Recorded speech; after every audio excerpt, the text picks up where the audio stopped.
What is going on, everybody? Welcome to the BizDad recap episode on kids in business. So please take a listen to this episode. We've got a bunch of different advice for involving your kids in business, or maybe your kids starting their own business. I'm really excited to share this recap episode with you. If you hear something, jump back to the full episode. Listen to the full episode. Take some good notes, subscribe, all that stuff you're supposed to do to help this channel grow, to help get this information out to more people. Having your kids involved in your business is an amazing thing for both the kid and the business. So please listen intently, take notes, and let us know what we can do to support you in getting your kids involved in business. So please have a very Merry Christmas and a Happy New Year, and we'll see everybody in the new year.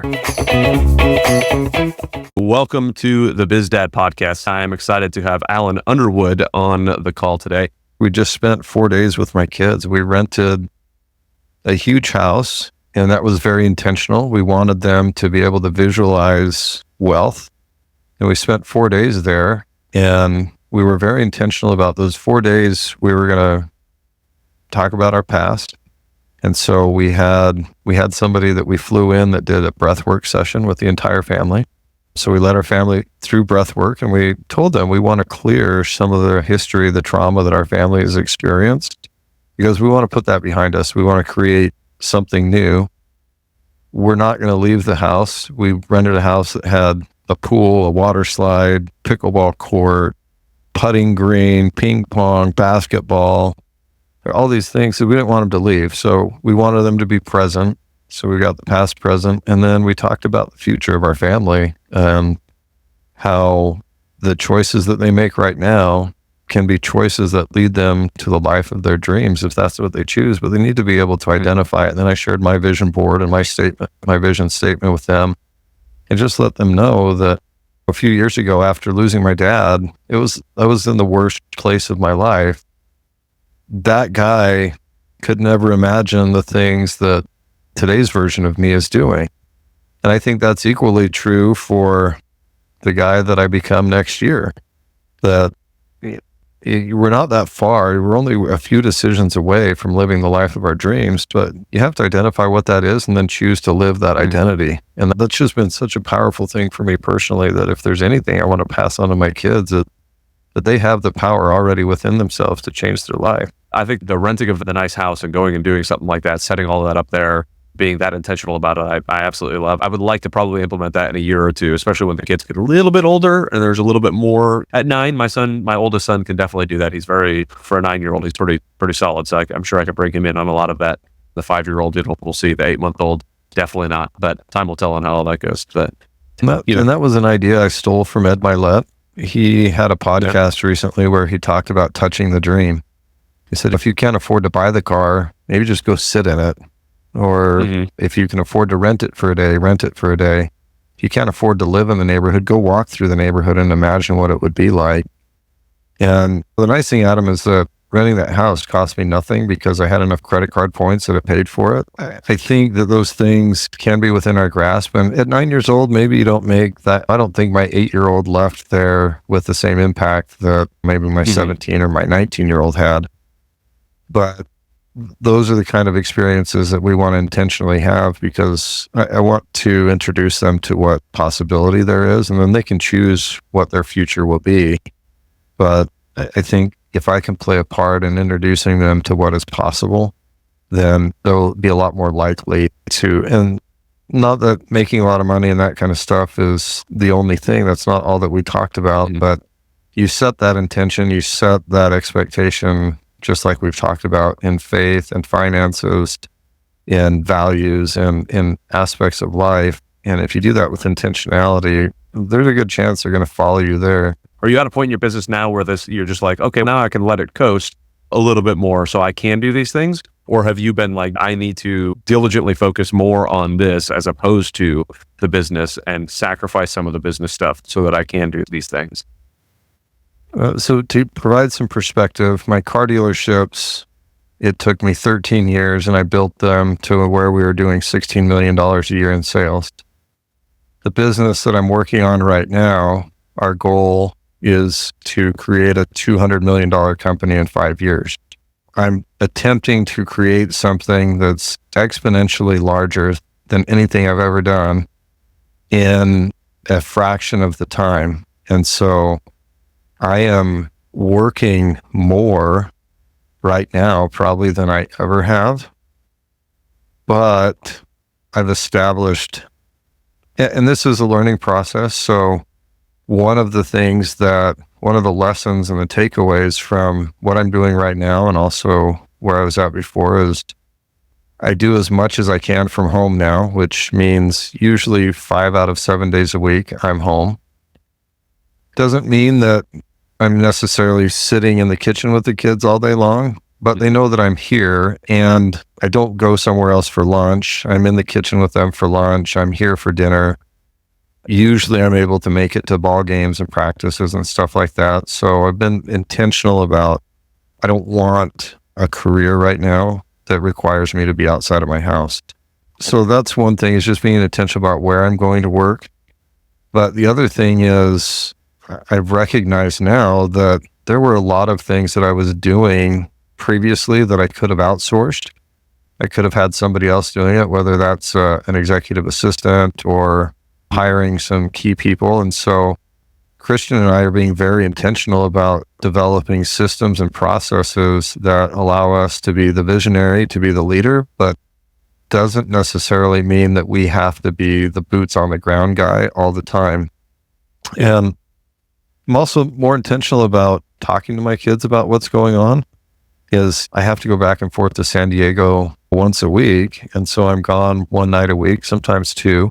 But before I leave, I sit down and explain where I'm going, who I'm meeting with, what I'm doing. And when possible, I bring them with me. So it's definitely an increased focus.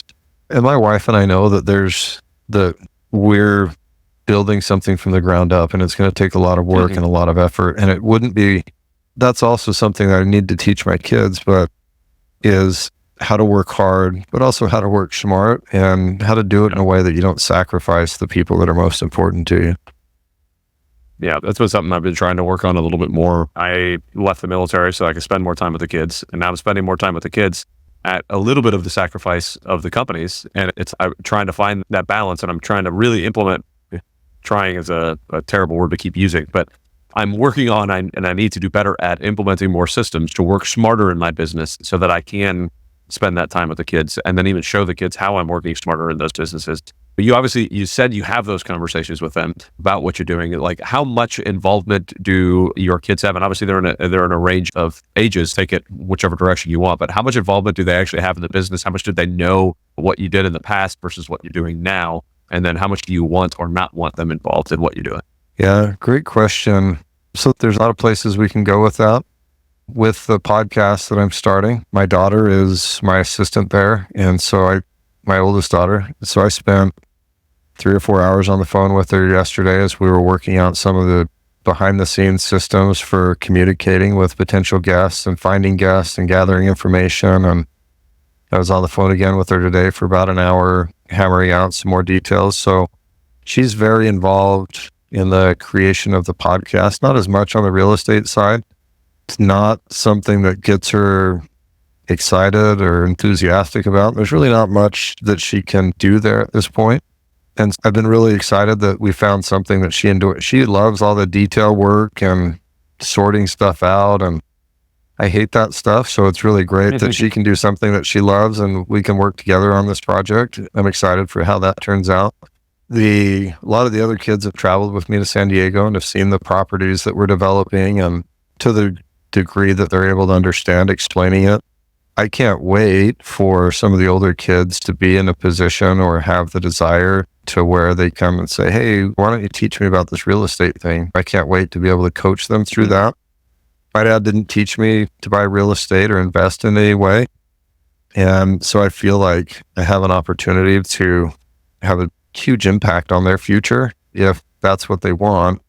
And with the younger kids, I think it's just more a matter of them knowing that I'm not leaving them, that what I'm doing is for our family and that I'm coming back. And then it's also, while I'm gone, doing a FaceTime call or something. It takes 30 seconds for them to say, hey, I was thinking about you. I'm really missing you today, and I'll see you tomorrow. So with the littler kids, that's what's important is, does my dad love me? Why isn't he here? And if I think they know that I love them and why I'm gone and then I'm coming back. We've covered it there. For the older kids, as they desire to become involved, we'll see. Families and business can be a difficult road. Yeah. It can lead to a lot more heartache than what any amount of success might be worth. So my wife and I are cautious there. I'd love to support them in their dreams. I'll be cautious with any kind of partnership or anything like that, because money and business changes relationships. So if what you desire is a great father-son relationship or father-daughter relationship, I think you just need to be really careful about how you bring money into that conversation, because no matter what, if for whatever my daughter wasn't performing in the task she needed to do, it's going to be way harder to tell her, hey, I found another VA to take care of this for me, than it would be to tell a VA, hey, this isn't working out, I hired somebody else. So cautious there with the business partnerships and family. I've seen it go really well. I've also seen it go really bad. And I don't want to be on the really bad side, especially with my kids. Yeah, no kidding. And you have 8 kids. It's not just, hey, I've got a boy and a girl, and the boy is interested, so I'm bringing them into the family business, and the girl is not. And I would imagine that makes that dynamic even that much harder. How have you gone about educating your kids on actual business stuff? Because that was not, you mentioned that's not something that you really got from your parents. I definitely did not get that from my parents at all. And I'm trying to instill that a little bit more in my kids, like what the power of entrepreneurship can be, without like it becoming a pressure campaign on them. This is what you need to do. How have you introduced business to them so that they're exposed to that on a different level than you or I ever were?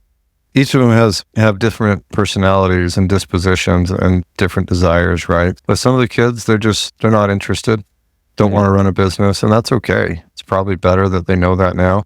I can tell you what I thought was a funny story. Maybe my son didn't agree, but when we had the dealerships, I told my son that I would pay him $2 to wash the car. So he'd get $2 per car. And I watched one Saturday as he was out with a friend, and they'd wash a car, and then they'd go get a soda and sit down for a little while, and then they'd wash another one. It ended up taking them like 6 hours, and it wasn't a lot of cars. It was maybe 30 cars or something. And so they came in, and I was driving them home and paying them, and I said, okay, so you guys washed 30 cars and you make $2 a car. What did you make?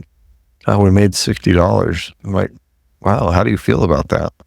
And they were all excited because I think he's probably 12 or 13 years old. I'm like, okay, so you made $60, but you got to split that between the two of you. So you each made $30. Yeah, we made $30. Okay, how many hours did you work? About 6 hours. And I said, okay, so you made $5 an hour. I said, you do realize that's 1/3 of what the least valuable employee at my businesses make right now. And it's what? I said, let me just do this math with you. Do you think you could have washed all of those cars in 3 hours? Yeah. Okay, how about 2 hours? Yeah, I think we could wash them all in 2 hours. Okay, if you had washed all the cars in 2 hours, would I have paid you less? No, you pay us $2 a car. Okay, so you would have made $30 in 2 hours, so now you're making $15 or 3 times the amount that you did earn. And I said, part of owning a business is recognizing the exchange that you have for your time, for your dollars. And the friend that was helping my son, his dad is a good friend of mine and very successful in real estate. And I said, I happen to know about what your dad makes per hour. Do you have any idea what that is? He said, no. And I said, I think he and I are about the same, and it's definitely not $15 an hour. I said, it's probably closer to $1,000 an hour. And his jaw just dropped. And I said, that's more than attorneys and doctors make. But the reason why that is because he's learned the value of his time, and he doesn't exchange it for $5 an hour. And next week, they wash the cars a lot faster. And I think that lesson was dutifully impressed on their mind. I have other kids. I have a daughter right now who just this morning, in fact, was telling me that she has a goal to save $5,000 before she turns 16.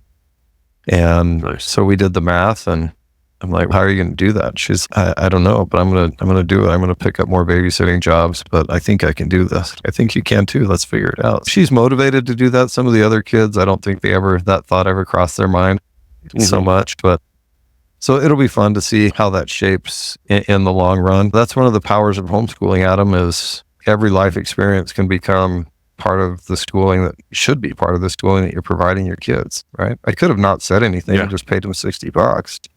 But hopefully that little life experience taught them something about the value of their own time.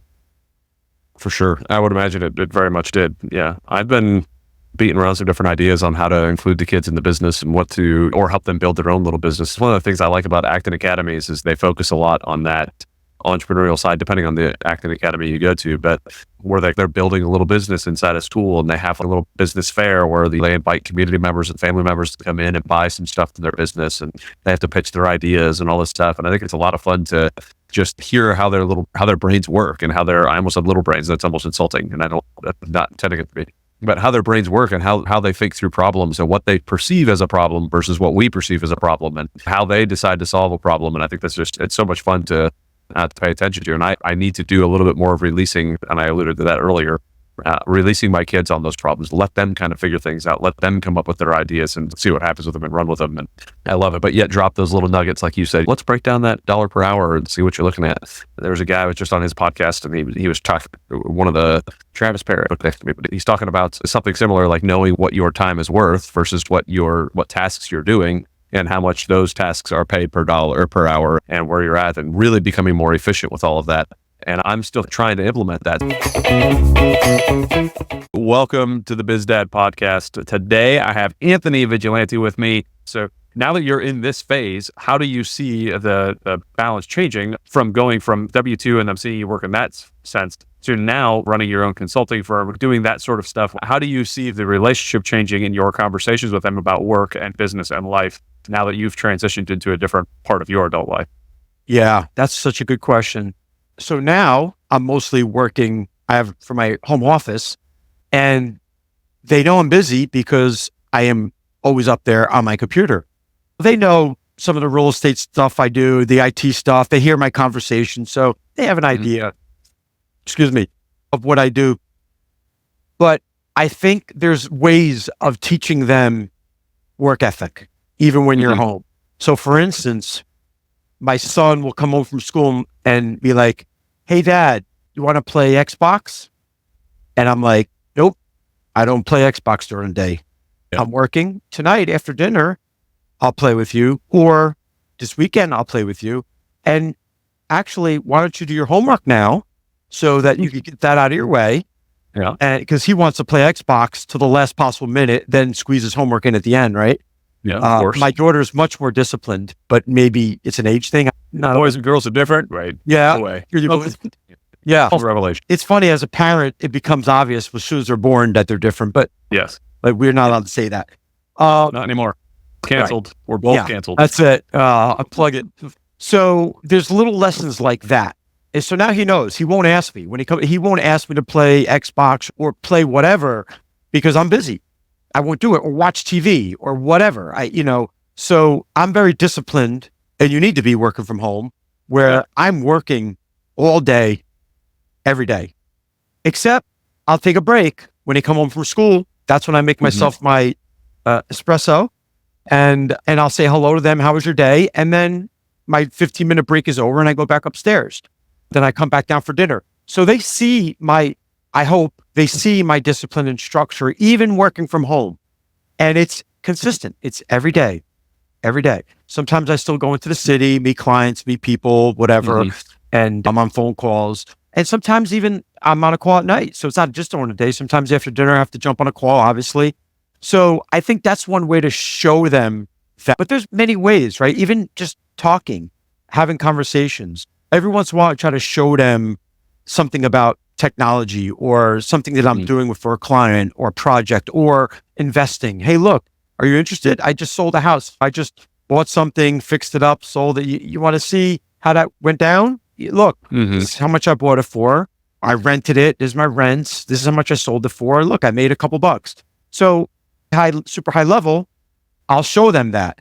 And it's fun for them. If I'm on a podcast, hey, you guys want to listen? They'll listen to it a little bit. They may not listen to the whole thing, but they better listen to this whole thing. I'm That's just saying, and they're both listen to it separately at different times. Watch it multiple times. This one they'll watch for sure, no doubt. This is this will pull them. That makes me feel the other Thank ones. you. Yeah. Keep saying that. Yes. So I do think even though we may have a unorthodox way of working, like a lot of entrepreneurs do, there's still ways to show them how to do it and how hard it is, right? It's not easy. Nothing's easy. And here's your and it's actually, I think it's good for them to see both. That was my W-2 life. This is my entrepreneur life. And look how it's different. There's pros and cons in both. You want to talk about it? I'm happy to sit down and talk to you. And guess what? I'll be able to do that for them when they're in college or after college to say, hey, it's not all wine and roses. Here's the good and bad about both. There's definitely pros and cons in both worlds. And look, I may have a W-2 again. You never know. Who knows what opportunity comes across my plate next year or 2 years from now. So you have to go with the flow and go with the opportunities that come to you and that are interesting, that you can learn and grow. And it's all about you growing as a professional. So those are lessons learned for them. Hey, I'm learning those lessons right now. So as I'm learning them, I can teach them to them in real time. And I think it's good for them to go into the world with an open mind. I don't know what's going to be best for them. I don't know if they're going to do what they want to do. And I don't care. It's up to them. I'll encourage them to be smart and do well in school right now. And then they could decide to do whatever they want to do. But at least they have me as an example of someone who hopefully, fortunately, they see as successful, in my years at my W-2 and hopefully successful now. I was in my hybrid and now in this stage. So it's learning lessons. And hey, there's pitfalls too. There's mistakes that I'm going to make and have made. And they need to know that too. And I'm happy to share that. And I hope that when they're ready for it, I can teach them all those experiences. But absolutely, it's important for them to see proper work ethic, determination, perseverance, all of these things that are important, integrity. I teach them, try to be honest with yourself, be honest with your family, your friends. These are things that are important in life, important in relationships, and important in business. I think every day is there's a teaching moment in everything we do. How much exposure do you want to give them to entrepreneurship versus just their normal school that they're going through? Have you given much thought into that? Yeah. And I know that, especially being in a mastermind group where the majority of the folks are entrepreneurs and some are being a little more wanting their children to be entrepreneurs and not take on a job or W-2. I think I take a little bit of a different approach, I think, than most entrepreneurs. I don't care. I don't care. Yeah. I don't care if they decide to get a job, go to college, get a job, or they decide to be an entrepreneur or real estate or business or whatever. I really don't care. I want them to be happy. I want them to do what they're passionate about, what they enjoy, what's fun. It's hard enough working hard, but to do something that you don't love and work hard, it's hard. So I'd rather them find themselves, make their own decision, and it doesn't have to happen now. It's going to happen organically, and they'll go to college. And when they come out of college, they can figure out what they want to do. So I'm not going to persuade them either way. I am going to expose them to both worlds. I'll do it on my own. And also if they ask, I'll talk about my corporate life, and I'll talk about my entrepreneur life and what I've done and what I do. And when they start asking more questions about one or the other, I'm happy to answer them. But I'm definitely not going to sway them in one direction or the other. I think you can be successful in either of those worlds. And some people are super happy in the corporate world or at a W-2, and some people are super happy and successful as entrepreneurs, and vice versa. Some people are miserable in either or. So knowing them at this point, I think they'd be really good at either. I don't look at them and say, oh, they would be a terrible entrepreneur or they would be a terrible W-2. I think that they would be successful at either one of them. Thank God they're smart kids and they care, and they're both trying their hardest in school. So I can see them They both want good jobs. They definitely want to be successful. You can see they have a drive because they're asking those questions. So yeah, I'm just happy to watch that journey and be there for them when they need me. And I am not encouraging, and quite frankly, I really don't care. Now, my wife, she's definitely more conservative and definitely wants them to have a W-2, wants them to go to college and get a job, and wants me to have a job too. She reminds me every day, go get a job, because apparently I'm not working. If you're having a conversation with Adam, you're definitely not working. Yeah, exactly. And that's great. I'm no problem with that. I get it. I get that. I'm just going to be there for them for when those questions arise. And they're already starting, and they're going to be more and more as they get older. The only thing I tell my daughter is, thank God she's doing well. Thank you for working hard. Great job. Continue to hard work so that you can go to any college you want. Mm-hmm. And then once you choose whatever college you want, you don't want to have to, I have to go to this college. You have no other option. Yeah. That's what I say to her. I'm like, get good grades so that you can choose where you want to go, what state, what college. And then at that point, you decide what you want to do. Whatever it is, it's totally fine. So that's been my conversation with her. I think my son hears that. He doesn't really need that conversation yet. I have that conversation light with him, but with her, it's obviously because she has to start picking school soon. She's going into her junior year or next year. Yeah, I've been just sitting back and here for them when they need me. That's been my approach. Yeah, that makes sense. That's my goal has been, in the way I talk about it, is my kids are my little businesses, to keep it in, like, my job is to be the CEO, to run the company. And as somebody who's been in large companies, and as somebody, who's running companies, I know that not every person is an entrepreneur. Not everybody has that thought process. Not everybody has that mindset. So my goal is not to create little entrepreneurs, but rather to create functional businesses that can go out and do what they need to do to run their life, right? So if I can just become a board of advisors later on, they turn 18, they just reach out to me as an advisor, but they're running their own life, now they're the manager of their own business, they're the CEO of it, and I no longer am. It doesn't matter to me where they go, what they do. There's some things that I would really like for them, right? I want them to be successful. I want them to drive forward on something that they love and they're passionate about, not be forced into one thing or another. And I think that's probably a much more important route to take. I went into a route that I thought that I loved, the military side of the house. And I did for a while, don't get me wrong, but I didn't know any different. So of course I loved it. Like, this was the option. This is what you do. This is what Lamars do. And I just want to open up the aperture a lot more for my kids to see what the opportunities are that are out there. I love your thought process on that. Now, I have a slightly different thought process on college right now, especially as I'm seeing what's going on college campuses. I'm like, I don't know if I want my kids going near college at this point, but it's a tough one. I didn't, quite frankly, I may have an opinion, but I am trying my hardest not to sway them. Things have changed a lot in the last 15, 20 years. And I still think it's important for them to do what's best for them. When it's so hard for us as dads to think we know what's best for them, but I want to try to remind myself that I don't know. Yes, I know the big things. I know that don't do something stupid, don't do anything illegal, stuff like that. Obviously, the teaching moments. But what's specifically right for them, I don't know. And you don't want to set them up for failure either. Like, you don't want to push them into something because you're good at it and you're successful at it, and it's a obvious and no-brainer for you. And then you push them, and they have different personalities than you, and it may not work out. So that's why I want to be careful, and I don't want to have any bias. I'm going in with the approach where I don't care what they do, though. Yeah, I do have a little bit of a bias, but I'm going to try not to show it. Welcome to the BizDad podcast. I am super excited to talk to Eric Beach today. How much exposure and how much involvement do your kids have in what you do for your business side of the house? All of it. Yeah. I'm in my kitchen because our basement we're remodeling it.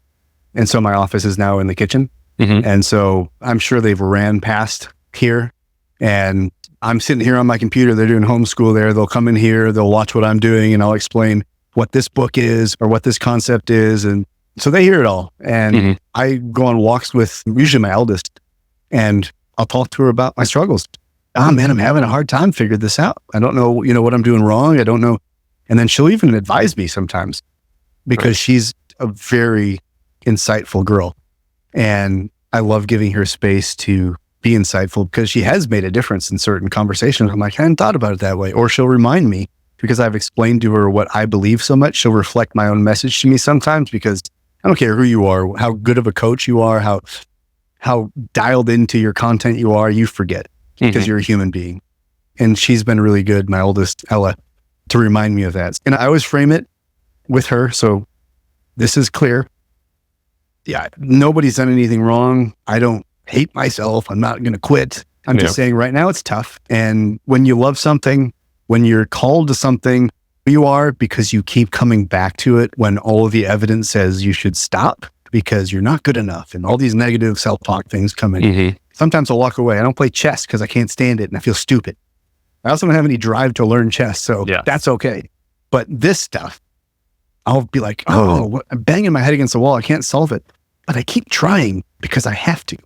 That matters. And if you can find something like that, then you're probably supposed to go. And they have animation. They're great animators, but they get so frustrated with it. But then all of a sudden they'll go back to it.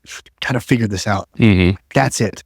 If you can find reasons and things that you are going to keep wrestling down until you solve them, now we've got something. If you learn how to go research and figure things out, and I demonstrate that, my wife demonstrates that to them, and this is a life skill more than any degree you're ever going to get, is if you're willing to go figure out how to find the information you need and wrestle this problem to the ground because you must, that's a wonderful life skill and it'll take you far. So they get to see all of it. So I'm selfishly going to ask this question, how much interaction do you have with your kids as they're doing that research? How did you start that process? Like I've got my 9-year-old, we're homeschooling right now, and I'm teaching him how to, the beginnings of research. And I keep trying to find that balance of how much do I do the research for him so he can see how it's done the first time versus just explain the process and then let him go through the frustration of not quite getting it right. And I won't use the word balance because that's a misnomer, but like, what sort of level of involvement do you put yourself through at the beginning stages of teaching them that research side? Very minimal.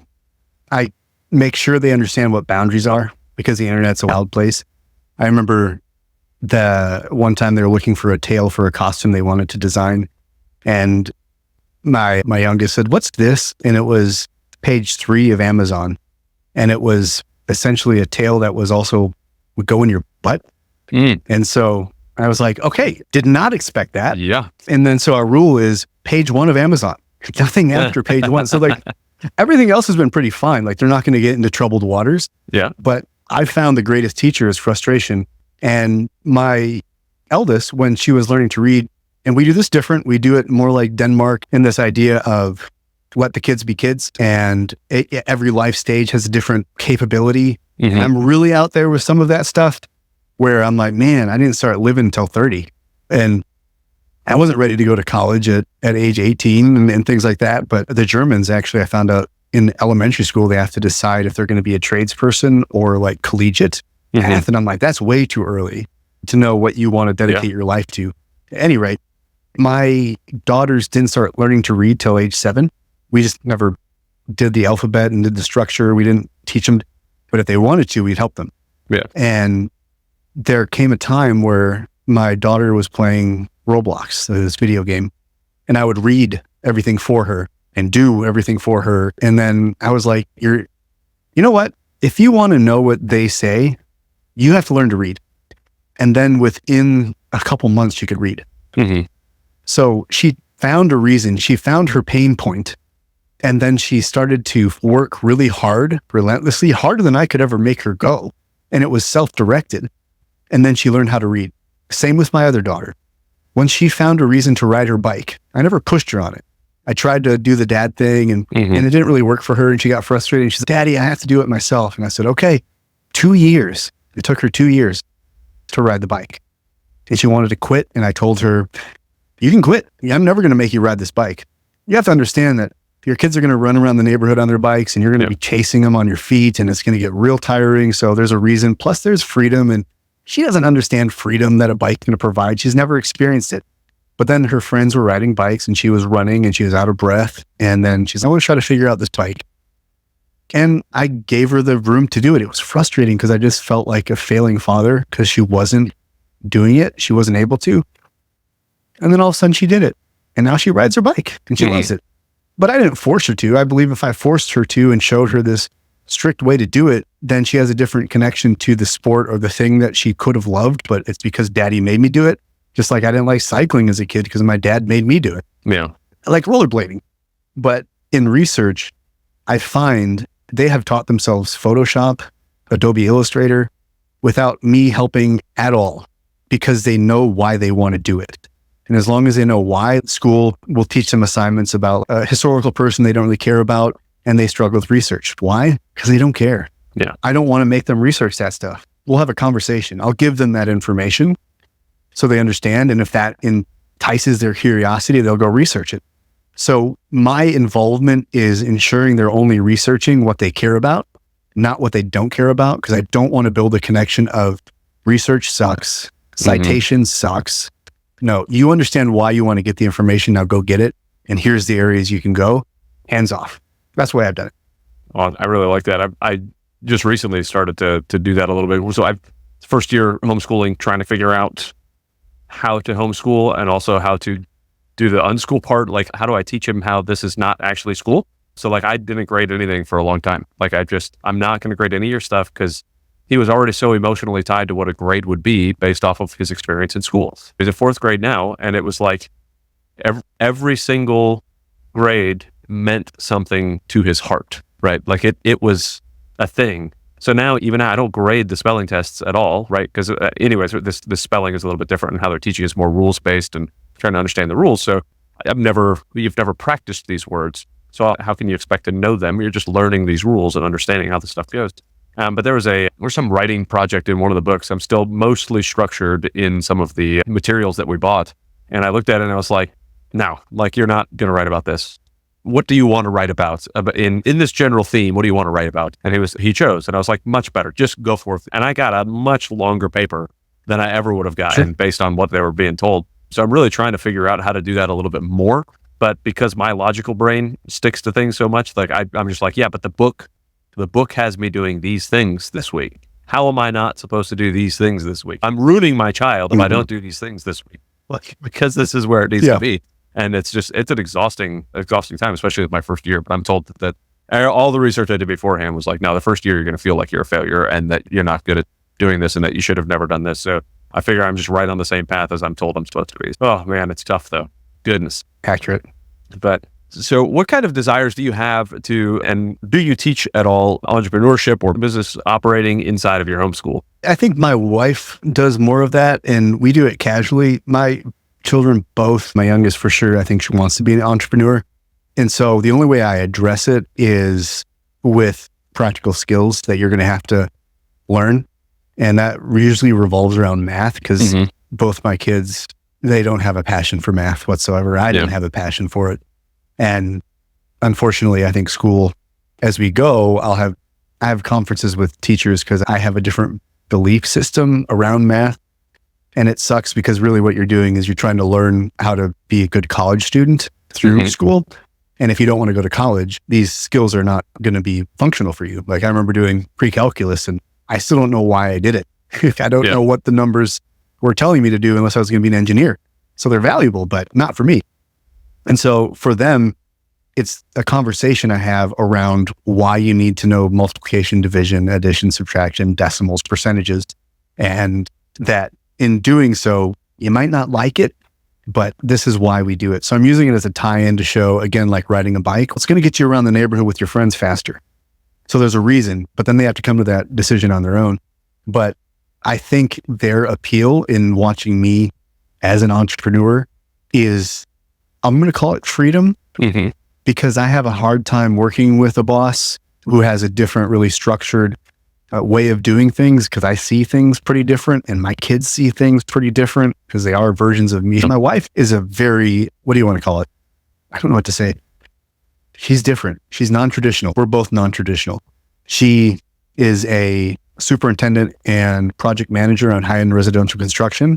She started 2 years ago and really didn't have a practical history in it, but had worked her behind off and researched and remodeled our home enough to the point where she was put in this incredible position that people don't get to with 20 years of experience, but she has what it takes. She has all of the qualities, and she's better than a lot of the people who have done it for 20 years because she came at it with I want this, not I have to do this. Yeah. So she's changing the game in a lot of ways.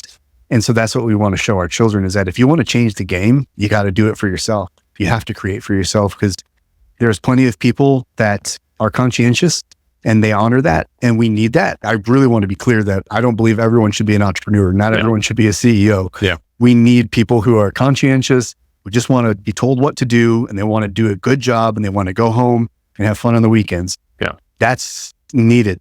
But if that's not you, if that feels like suffocation, that's when you look at entrepreneurship. And that's my only influence, is skill set, and when is that path for you versus not. And if it feels like working for someone is suffocation because it stifles creativity and freedom, you might want to think about how can that work. And then there's a whole different path we walk down.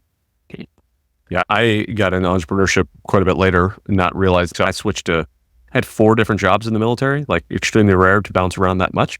I had 2 different jobs as an enlisted guy, 2 different jobs as an officer, and I just was like, man, I got to figure something else out. And then the longer I was in, and then once I was basically tenured as an officer, I was like, as long as I don't kill anybody, I'm going to retire, no problem. This is going to be easy.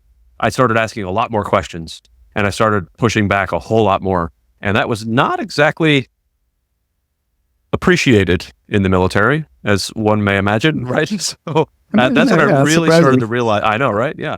That's when I really started to realize, I said, but maybe this is really not like the path for me. Maybe this is why I kept switching jobs. My brain was just always on to the next thing. I just want to achieve something different, and I want to go after something different. And okay, I've succeeded at this. What's next? All right, I've accomplished those tasks. What's next? And it's time for me to always be going for something. And I love to be able to chase the new thing. And I want to try to pass that on to my kids without being like overbearing on it, right? What is going on, everybody? Welcome to the Biz Dad podcast. Thank you so very much for coming in to listen, and I'm really excited to have Daniel Ramsey on the podcast today. One of the things I really like is trying to figure out how I can include my kids into the business, show them more of the business side. Is that something that you have done, or are you planning to do, is show your kids the business side? The other day I was closing on a real estate flip, and my daughters come into the room, and I'm like, hey guys, I want you to meet, I think his name was like Steve or something. He was the notary. And I'm like, okay. So my middle kid, I was like, okay, go get, Steve would like something to drink. Please go get that. And then Georgia, my oldest, I was like, hey, we're closing on a real estate flip that we partnered with another friend, and they did all the work. We financed the money, and we're splitting the profits. And so I pull them in as much as possible, but these are little kids. Yeah. So when we buy a building, when I talk to a customer, like I don't mute it. I want them to hear those interactions. And this old lady that I was friends with, she was an educator, actually, a pre-K teacher. She's far more is caught than taught. Mm-hmm. And so when I do a call in the car, and I got this from a good friend of mine, Max, who owns a bunch of plumbing companies, great guy. I'm like, hey, do you hide the business from them? He's, oh no. I talk to clients on the phone, in the car with the kids, so they can hear how to do customer service, hear how to talk to a customer. You can have a disagreement with your kids in the car. You can ask them to be quiet for a minute and teach them a little self-control and discipline. And so I just try as much as possible to include them. When we go to the Philippines, we take them. We have annual Christmas parties that we include them in that. We talk to them about what their job is when we host an event. Like their job is to go up to people, shake their hands and introduce yourself and say hello and thanks for coming and all that. That's awesome. But I don't have them in the business yet because my kids are all on the younger side of the, but if they want to earn money, they can come and empty trash and clean the bathrooms. I give them the worst jobs, like at the office when they come in. Pay them like adults. I got this from a podcast. Andy Stanley did this. I don't know if it was Andy Stanley, but Andy Stanley has a great podcast about being a dad and what the values are around that. And then I heard from another podcast, which was pay them like they're adults and hold them to the same standards. So if they're going to clean the bathrooms, do they clean the bathrooms? But don't pay him like a kid, $5 an hour or $3 an hour. Pay him like you would pay the person that cleans the bathrooms. And so we do that. They come to the office and they get paid minimum wage. And if they actually do sales, then they'll get paid what a salesperson gets. So we pay them for the job that they do and then hold them to the same standard we would anyone else. I really like that a lot. There's a lot of people I talk to, they're looking at they look at it from a couple different perspectives. One is they can pay their kid, and then it becomes they don't have to pay taxes on that income because now it's an employee expense. And I'm going to have them as a 1099 employee for them, so they pay their child that way and then use the money for elsewhere. But I think that if it's just done that way, it loses the impact I think it could have in the way that you're talking about, right? Because you can have that impact of, no, you're really working in this thing and you're doing something, as opposed to, hey, you're like, my boys can be easily paid for being a model or like a child like stand-in for what I'm doing. They're on almost all of my podcasts. They jump in, bounce around. They're included in a lot of stuff. I've got them on a bunch of different things inside of my other companies. So it's easily I could justify just paying them what the government says, but they don't really get that taste of what it means to actually put in work. And I really like what you're going with there with the company. And they get to see the other side of it. Hey, all of these jobs need to be done inside of your business. So there's somebody that takes all of these jobs, and I really like that concept. I think it also creates. I was talking to another friend. We were talking about, because he's got a 15-year-old who just got a learner's permit for a car, and I think he and I were just, what do you do? Because cars are expensive, and when you were a kid, just buy a $2,000 car was fine. Now you want them to be safe, and a safe car is 30, 40 grand. And how does a kid have enough money to buy a $40,000 car? Well, they can't. So when I was a kid, if I wanted something, I had to work for it. And so we landed on this concept of, maybe I'll buy a family car that is rentable if they're doing the work that's required in their life, whatever that is, whether it's school or extracurricular or whatever it is, but they need to work for the gas money and the insurance money, because that's consumable and not part of the dad requirement. However you create this idea that I benefited from, by the way, it was a blessing that my parents gave me nothing. Like, I can't tell you the kind of work ethic that I have, because I just learned early on, if I wanted something, I had to work for it. I want to recreate that for my kids in a way that's not purchasable, so that they take ownership and accountability around their financial world. At the same time, my kids are likely going to be 18 with lots of money. We buy a lot of insurance and have Roth IRAs and employ them now in the business and make investments for them. So I'm guessing they're gonna uniquely be in a world that's just different than most of their peers. The concept is, in their 20s, I want them to be millionaires. That's not normal. Yeah. And to have a work ethic and not be entitled. So that's also not normal. So, I'm dreading a very small needle hole, I think, around being a dad. Yeah. I think the conversation like this is like the exact reason I wanted to start this podcast and talking to gentlemen like you, is because it's like the impact that can make in a brain, like I started it because I talked to somebody who, it was Devin Elder. I was on his podcast and he talked about his kids each have a house. And I was like, boy, that's a phenomenal idea. And they go through the spreadsheet, they go through all the stuff. And I'm like, this is great. Like, I could expose these kids to so much more than I ever thought I could. And so much more than I ever thought I could, like, that I ever was exposed to. I want to take each one of these ideas and pull them apart. And on our pre-call, you had mentioned to me, you were like, hey, what you should do with each one of these is take like your number one thing, take out of each one of these podcasts and put it into a book later. And I really yet again, another reason why I do the podcast, because everybody else has better ideas than me. So if I can steal their ideas, that's great. But I really love that thought process, because what a way to really be able to pass that book on to my son, right? Pass that book on to other dads and be like, hey, these are some great tips that I learned from a bunch of very successful entrepreneurs who are also really good dads. And it's, man, oh man, it's super impactful to have that. So I appreciate the insight and the meaning behind what you're doing there. What kind of understanding do your kids have about what you do with business? Obviously, they're included in all of that, but what kind of true understanding do they have about what your business is? What kind of, why you do it, anything like that? Yeah, and what's interesting is they have no idea how successful we are. But we consistently remind them how lucky they are. My wife and I joke that they won the parent lottery.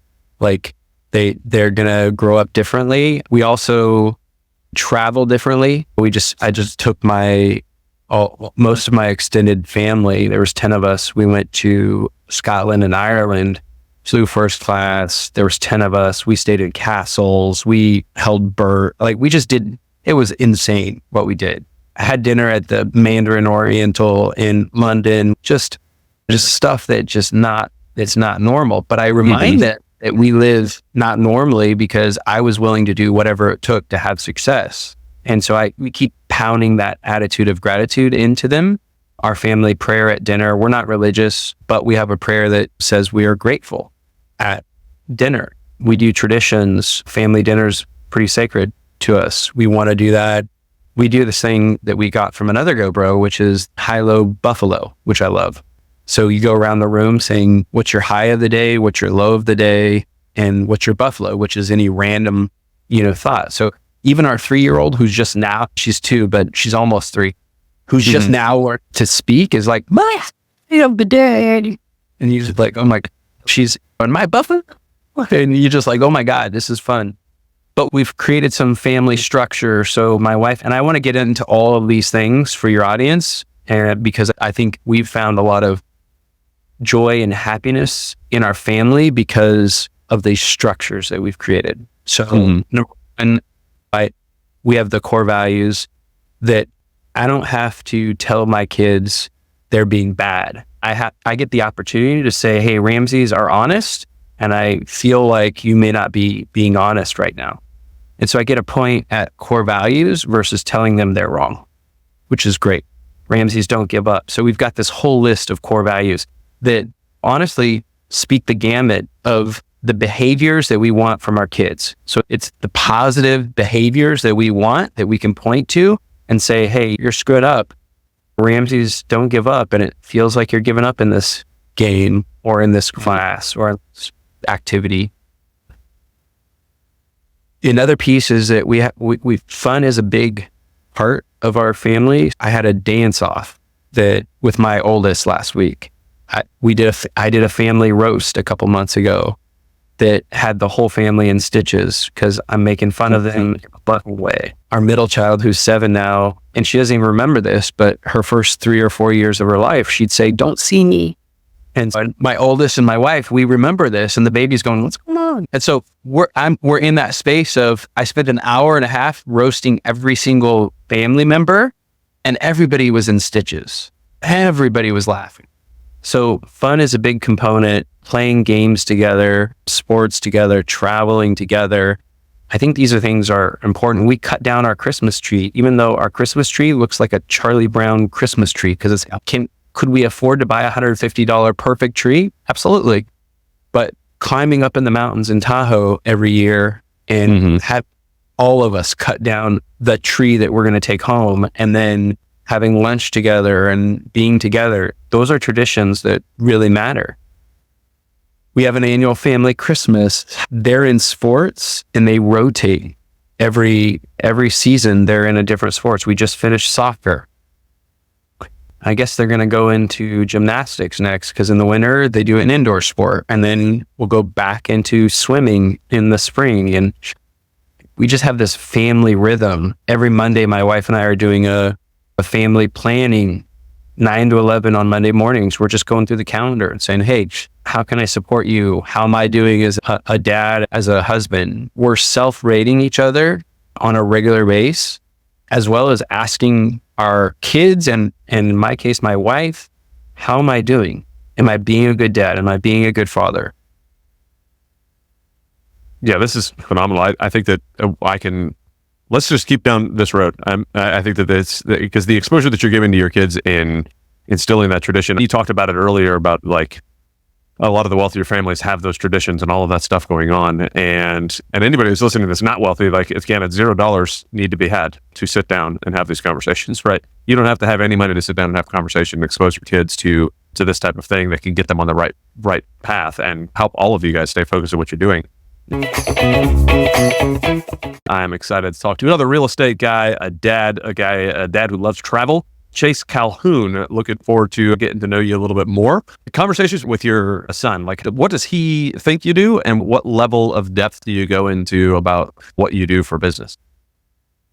It's pretty wild. So Nico is very smart, right? And I don't, that may just be a lot of it, but the amount he knows about what I do just from being around it is like, surprises me sometimes. Like some of the questions he asks me, I joke around sometimes, but his like kind of financial real estate investing type of literacy is probably like higher than 90% of the adults out there. Like it's pretty wild. Yeah. It's just he's grown up around it a little bit because we've been here doing this full time since he was like 5, and she's just grown up around it. And like we talked to, he'd get in the car with me, go check on job sites and go, he's in the car. I might maybe on the phone having a business conversation or something. Then I pick up the phone. He'd be like, well, what does that mean? Or when you say that, how does that work? And want to just spend time like explaining it to him. And as he gets a little bit older, the questions just, it gets pretty funny almost sometimes because I'll hear him asking people like, what's the deal with the profit margin is on that business or something? Like, what are you talking? You're 11 years old. And so if you ask them, he probably knows where the asset versus the liability and cash on cash returns, like all these things that a lot of adults don't even know. And I didn't until just a few years ago, but it's just, he's around and he's been exposed to it. And part of it's he's inquisitive. So he'll ask about it when he has questions and just spend the time to just talk about it and answer it in a way that he understands. And so it's pretty wild. He's picked up a ton of it. And it's funny to me because I tell Brenda, my wife, it's like my best hope for him is that like in the worst case, he falls back onto what I'm doing right now. And it's gone fairly well for me. And so it wouldn't be the end of the world. He may want to go out and like you asked him, depending on the month, he'll tell you he wants to go do something completely different, which is fine. I hope he does. But worst case scenario, at least he has this kind of knowledge base about real estate investing and construction that he can totally build a very good life on. And so it's just funny how much kids pick up just being around it. So, especially him. So are you intentionally having those conversations around him, or is it just the way that life is with you guys, with your travels around and you're doing things? Yeah, I think sometimes it's just the way it is. And sometimes there's a little bit of it that's intentional. I'll give you an example. There's a morning every other week where I have my GoPod call. And I take him to school in the mornings and drop him off.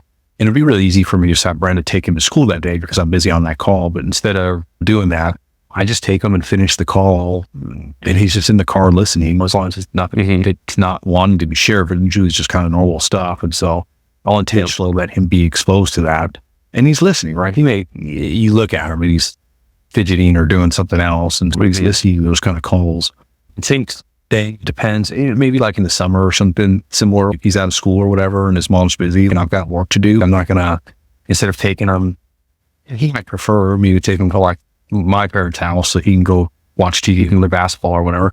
I'll take him around with me and so he can see what I do. And so that part of it's intentional. Like he's not necessarily when I'm running around and stuff, he's not helping me with anything per se, but he's just getting exposed to it and seeing it. And then again, spending the time when he does have questions about stuff, just trying to like really answer it and whatever to the depth that he's willing to like listen. Like you can't go too long-winded with it. An 11-year-old boy because he'll get bored at some point of the answer. Oh, for sure. Yeah. But I've always been asking my kids to ask why as much as they can, be as inquisitive as possible. My dad, that's one thing that I really appreciated about my dad is I would ask why a lot and it would drive some of his friends crazy, and he's just tell them that's how little boys learn. And so that's what I've stuck with. And I tell the same thing to my boys because it drives my sister a lot nuts because the boys will always be, why do you do this? And why is that happening? Why is this? Because the reason why we do something makes a lot are we doing it just to do it, or are we doing it because there's a reason behind it? I don't want you doing something just to do it. The reason that you should always have a reason why you're doing something. And I love the inquisitive nature of the boys. And my son will be over there doing handstands, and then all of a sudden he'll get down and be like, Dad, when you were talking to Mom, you said blah, blah, blah, blah, blah. I was like, you were in the middle of a handstand. How did you even? But they're always listening. They're always paying attention, and they always want to ask questions. I've been struggling, especially recently. I don't know what's going on with my brain, but I've been struggling really trying to be patient and answer a lot of the questions. And I don't know if it's just where I'm at in business and life right now that's just caused my brain to be in overdrive and making it more difficult. But How have you worked through being patient in those conversations, or maybe like some of the struggles you do have in being patient with that we can talk about to make sure that we're actually answering the questions and not shutting down those conversations?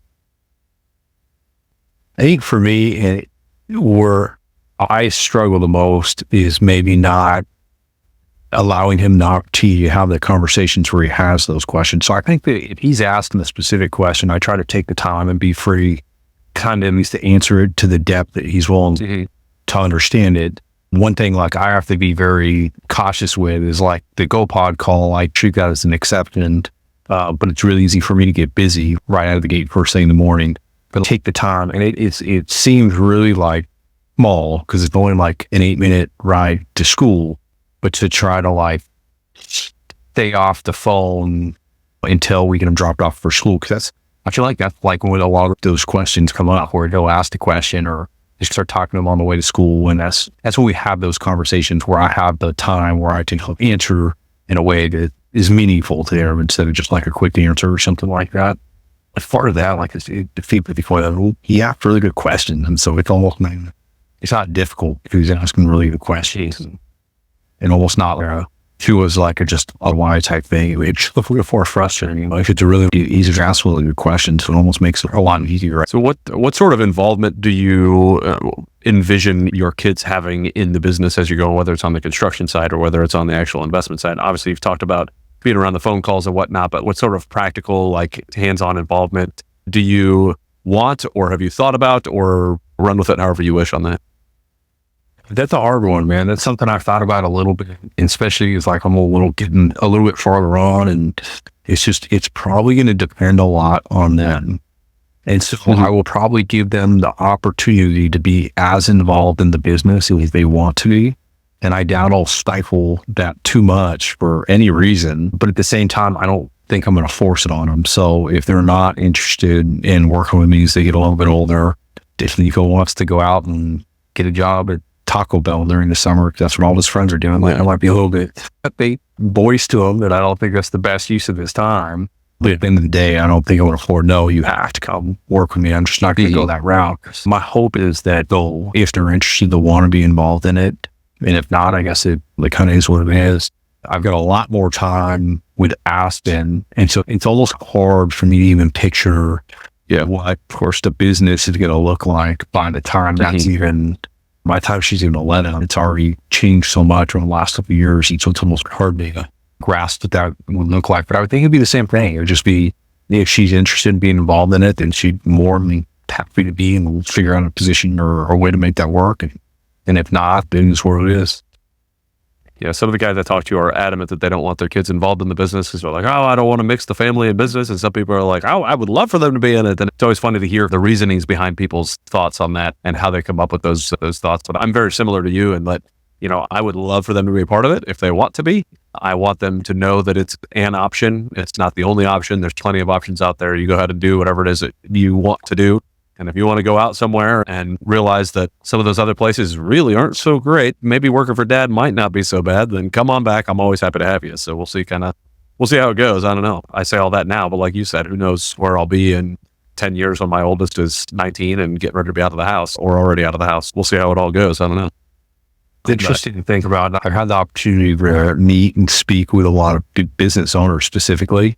And it's something I've brought up and talked to a lot of them about. It's just interesting for me to see. I can't tell you how many extremely successful business owners that I've spoke with that have kids and they're like, they want nothing to do with the business. If I sold it and give them a chunk of money, they're probably not going to say no, but they're not interested in it. And so I don't know if that's necessarily a bad thing. I do think that's part of where it's important though, to be open and honest about what it does and the benefits of it. Because I think if sometimes in those situations, if they truly knew what it provided and financially, but also just freedom and stuff like that, their kids may have been more inclined to pursue it. But I'm definitely not going to push it one way or another. I wonder sometimes when I hear those same stories of my kids want nothing to do with it, I often wonder if it is, did they see something that you were doing in the business that leads them to think that's a bad idea, right? Because again, things are often caught rather than taught. So did they see, boy, dad always looks stressed when he's talking about business, or every time he's working on that business, he completely doesn't think about me and I'm just off the other and I don't want to do that to my kids, or I don't know. Because there's often things that happen to us in life that we fall back to based off of our experiences. And I often wonder if the approach that you're taking and the approach that I hope I'm taking of having these conversations and having them be involved, they can see what's actually there and catch that the freedom is there. Like I think I mentioned it on the last podcast, but in the middle of a theme park, I can get on a phone call, transfer some money, make an exchange happen, get a deal under contract, and move on and continue on to the theme park. If it wasn't for the fact that I could do that on the phone real quick, we wouldn't even be at the theme park. So now you get to sit here and listen to this happen, and we get to exchange how this goes. So I often wonder if it's because the child took a back seat to the business, that the child wants nothing to do with the business, or if it's how it goes. So I'd love any insight or thoughts you have on that.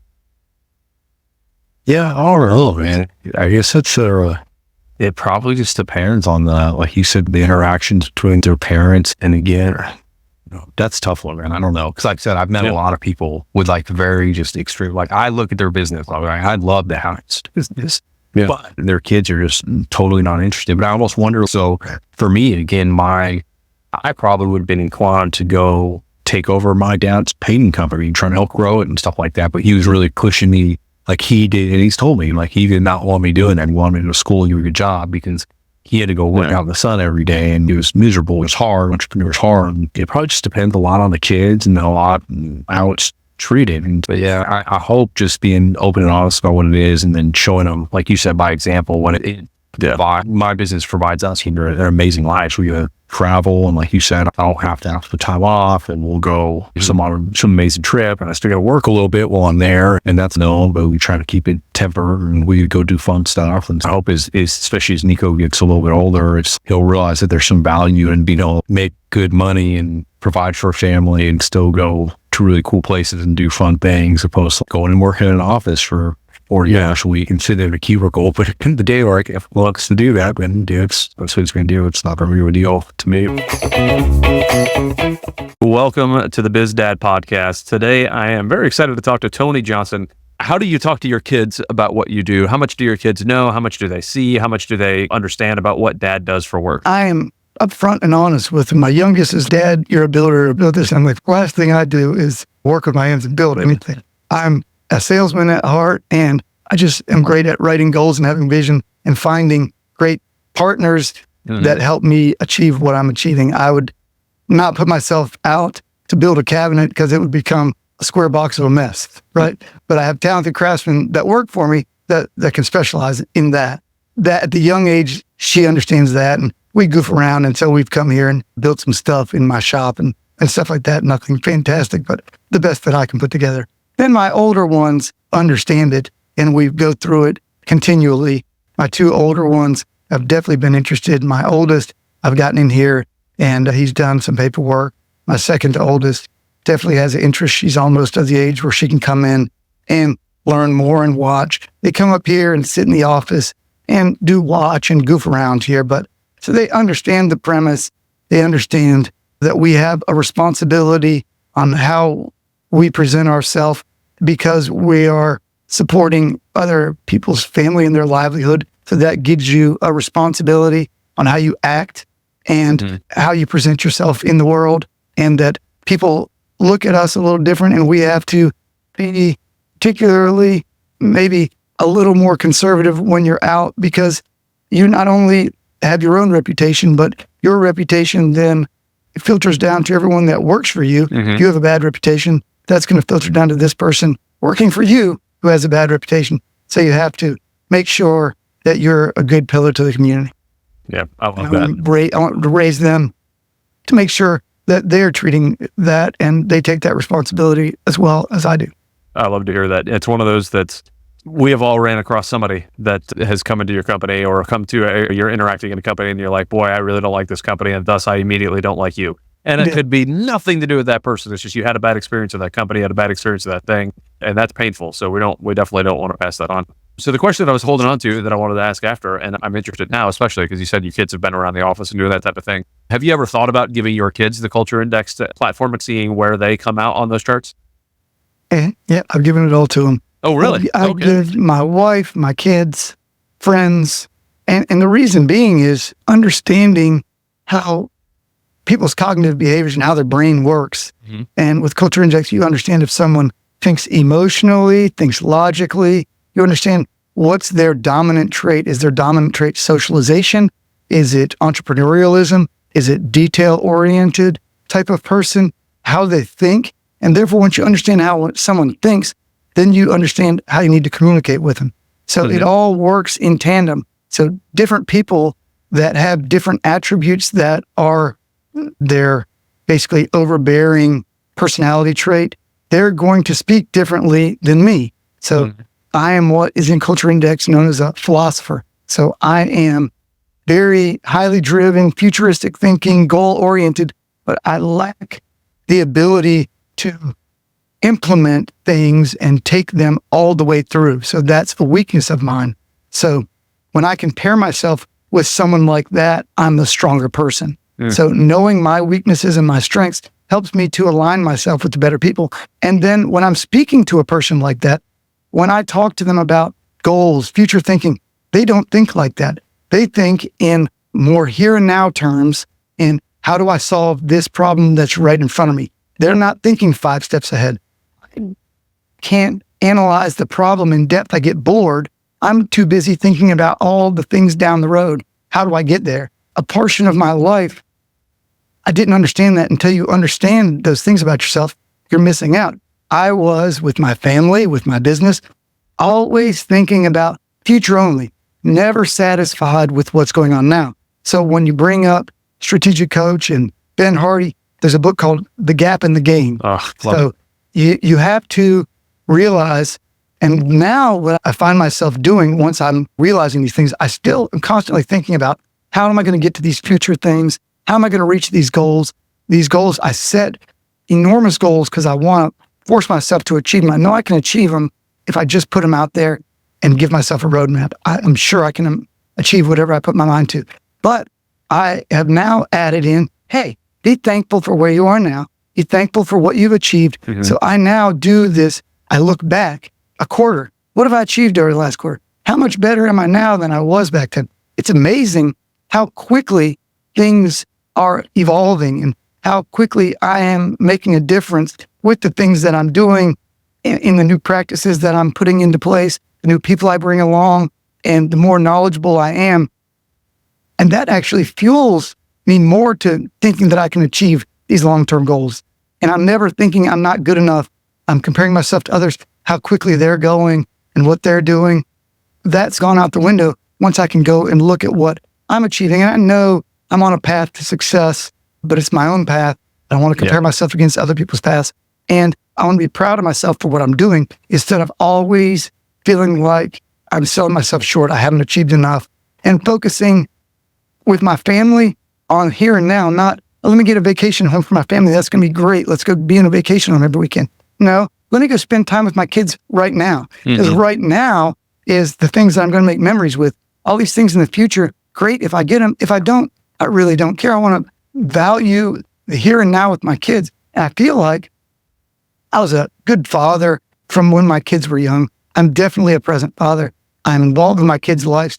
But I do think that over the last 2 years, I have really transferred to more making it, hey, I'm going to spend time with each kid individually, set aside time. I don't watch TV anymore. The easiest thing to eliminate in life is television. If you eliminate television, you would be amazed how much more time you have when you get home from work to spend individual time with each kid.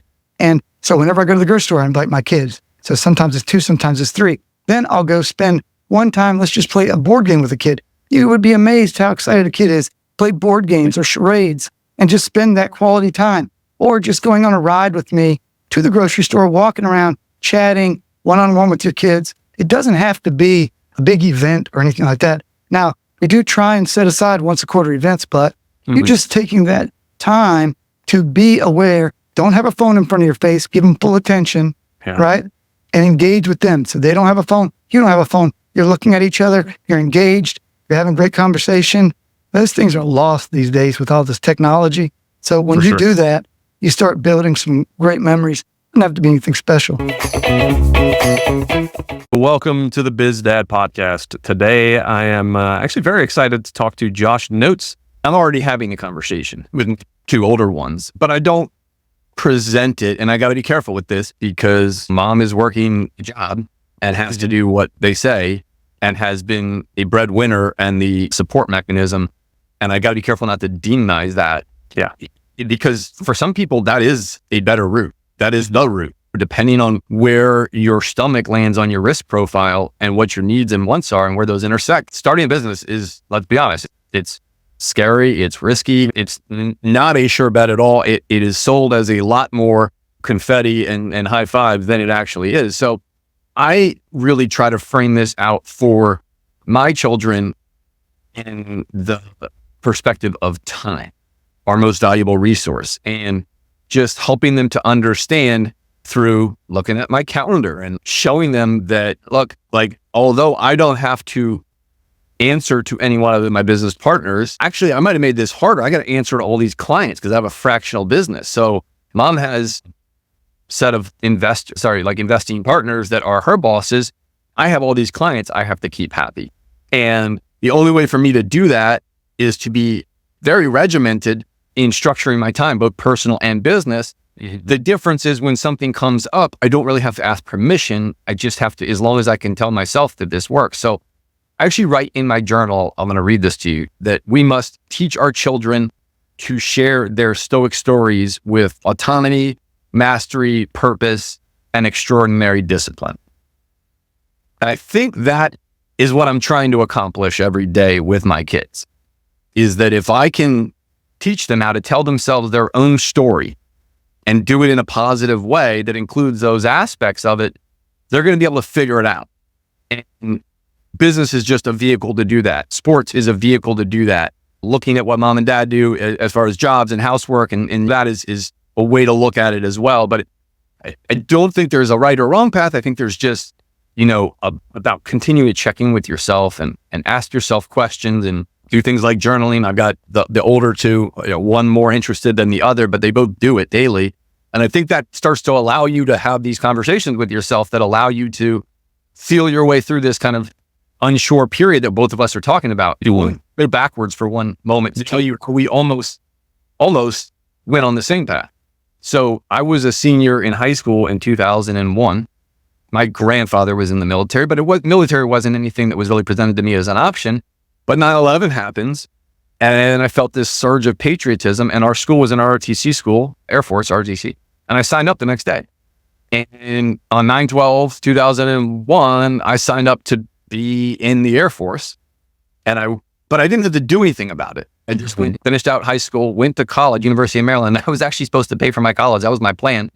This scholarship, and I went into the first class. It was a little bit delayed. Like it was like a week or two after school started. So I had already started like partying and doing fun stuff. I walk in this room at 7 a.m. I'm like feeling whatever from the night before, and everybody's hoo-ah, and they all seemed like they understood the system they were in. And I was, what is going on? And I'd been reading a lot about what was going on in the wars that were starting. And I was having like political questions in my own head about, is this something I support? I don't support. So anyways, I made it through half of one class. They did you a break. I called my mom and I was like, Mom, and it could have been literally a hangover that causes me to make the jump. I was just like, I don't really want to be here. I don't know why I'm here. I don't know why I signed up for this. And she's, have you read the contract? What happens if you leave? And I'm like, nothing. Like, you got some period of days and then I don't owe anything back. It's just, I dropped the credits. She's wrong. Just and go back to sleep. And we'll talk about this tomorrow. And I'm like, what about paying for college? She's, we'll figure it out.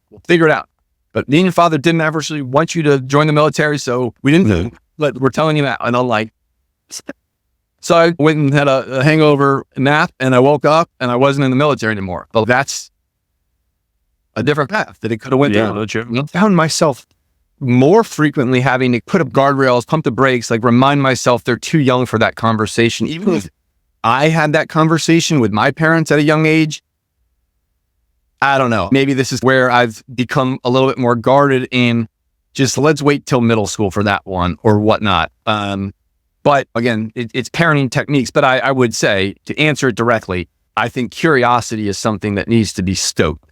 And and it's something I do all the time. And my wife does as well. I think all of my kids have pretty positively picked up on it. And I think, sure, we get stressed at times and they ask you a question, we're like, I'll answer that later, or why are you asking that? But I think that is the moments that you get as a parent to really answer the question and go, tell me a little bit more about why you were thinking about that question and figure out how they're applying it. And I think what I've realized post-pandemic is how important these certain times of the day are for that, especially right before bed. If I ask my kids, like right off the bus, how was your day? My daughter will tell me all about it, every single detail in chronological order. My boys like run past me to get whatever carbohydrates in them and watch TV or whatever they want to do, go play in the yard. But at night, for whatever reason, and I don't think this is before we were doing the journaling, that's where it's, hey, can I tell you something about school? And then that leads to something, and then, hey, Dad, what does this mean? Or they were talking about this, or they'll say something that I'll say, do you know what that means? And then I'll say, you need to be careful about acting like you know what that means because you don't really understand it. And here's a framing point for you so you understand how others might perceive that. I'm not telling you not to say it or not to do it, but you need to understand how that fits into society's view of it. Not to try to just be a fit-in, but to make sure you understand where you might be crossing lines. What is going on, everybody? Welcome to the BizDad podcast. Today, I'm really excited to talk to Steve. Talk to me a little bit about what it's been like running businesses with kids. Do you integrate them at all in the business? What do they know about your businesses? Tell me a little bit about that. Sure. Yeah. First of all, having kids, it's phenomenal. Just, you don't know love until you have kids, I feel like. And I respect people that decide not to have kids, but man, you think you love your spouse and then you have kids and you see those little eyes look at you and there's just, it's spiritual, it's emotional, it's everything all in one, right? I think one of the things I've enjoyed most about being a parent is just watching them grow and develop personalities and see the traits, like what traits do they have that they get from dad? What traits do they have that they get from mom, or what do they share?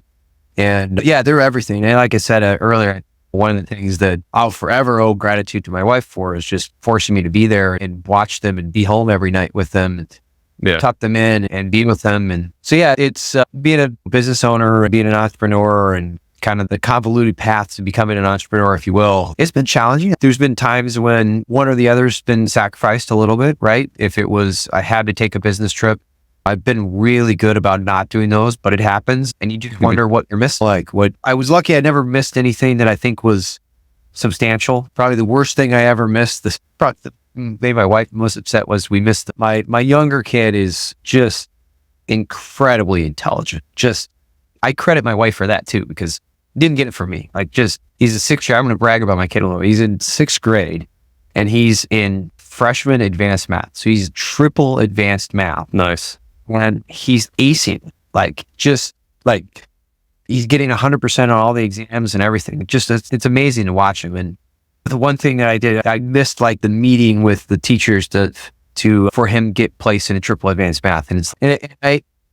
To me, it was just a meeting. It was a meeting with a teacher. I'm sorry, I was just a couple minutes late. No big deal. And it really hurt my wife. And maybe she'll be mad at me for telling the story, but I took it for granted, right? I didn't realize and it was probably, maybe I could have cut the owner off that I was at the owner meeting. I could have cut him off 10 minutes sooner or something and made it perfectly fine. And you don't think about the ramifications sometimes when you're doing it. And the entrepreneurial life especially can really suck you into that stuff because, for sure, we're not a 9-to-5 employee. So it's not, I get paid either way. Through this, I'll do it tomorrow. It's, if this doesn't get done, if I don't make this client happy, if I don't shake his hand, I may not get the next deal from him, or he may be upset and not recommend me for the next job, or whatever it is, right? It doesn't matter. And I think I struggle with this, but one of the tips that somebody, told me, it seems obvious and easy to do, is you just be honest with you. Be like, I have a meeting for my kids. I have to go. I'm sorry. This is really important. I hope you understand, and I'll be glad to call you as soon as the meeting's over, right? And as easy it is for me to say that, it's really hard to do. It's hard. It's just a hard habit to form. So it's not without struggles, right? And I hope the kids have not felt that. I was blessed enough, even though I wasn't a hockey player growing up, I managed to skate just well enough to get on the ice and pretend I know what I'm doing and help coach them for a while. And I really got into that and learned even more about the game of hockey and really devoted to being there for them and helping coach them. And I was blessed enough to have another head coach that brought me in to spend time on the bench and in the locker room with my kids. And that was just, I can't even describe that experience. That was just phenomenal. I loved every second of it. I never regret whatever business may have suffered to be there for every one of those games and practices and the weekends and just the time on the ice with them and the bonding time. That was really cool. So those types of things have really become important. And this Christmas I went out and I just bought a bunch of board games because we recently been having like some board game nights and I was just thinking, okay, it's just like sometimes it feels cumbersome. So I'm gonna get so much to do, or I need to sleep, or whatever, and I can go. But at the end of the day, those little things that you do are what the kids are gonna remember more than the laughs you have at taking the time to play Monopoly with them, or learn a new board game. Or we had this crazy, I forget what it's called, something unicorns, something like that, and it was the most complicated, like convoluted game ever. But I bought it, so I'm like, we're gonna play. We'll learn the rules and we're going to get through this game. And my wife and both my kids were like, what? Can we just quit and play something else? No, we're finish what we started because we started it. And it was, I hope we play it again because I actually thought it was funny. But so really just finding those little things where I can connect with them. And I went out and just bought, they get a couple every year and we have a whole, cabinet full of them. But I went out and bought like 6 more. I'm like, this is what we're going to do. We're going to, have family board game nights or tides, maybe or after practices, come home early from school and just try to make that something that we connect with them. Because it's, especially when they get to the age where you give them phones or iPads or technology and we get addicted to it. And that's the one, if there's one thing that I've been thinking about what I'm putting on my one sheet for next year. And one of the things I'm like, family time needs to be family time, meaning just because I'm there doesn't mean I'm there. If I'm there, but I'm constantly looking at my phone because of a text message or an email or whatever. When you said you're a Catholic guy, it sounds like a great thing for Lent, giving up the phone at home, right? Exactly. Now, talking about a painful one, right? Yeah, I got to do it. So that's a big one, is just be present. And Simon Sinek had a talk one time where he does it and he's talking to everybody and then he grabs a phone and he's just talking and the phone's in the picture and are you distracted now? It's not beeping. I'm not talking on it. I'm not even looking at it, but just me holding this makes you feel less connected than if I'm talking to you and I have nothing in my hands. And, once you hear something like that, then you feel it when you're talking to other people or you're around, somebody. So that's one of the things that I want to work on improving personally. And, anybody that's listening, like that's a big tip is like, it's tough. It's really hard to do, but there's nothing more important than that time you get with your kids. Just 18 summers, right? However you want to look at it. That's all you get. My younger son he's the one that he asks more questions about, and is like we talked about. So the real estate deal we did is we bought an old gas station, tore it down, rezoned it, permitted it, and we're building a 5 townhouse, single unit, 5 townhouse development. And he's the one that I don't have to tell him. He just naturally, how much does it cost you to build that?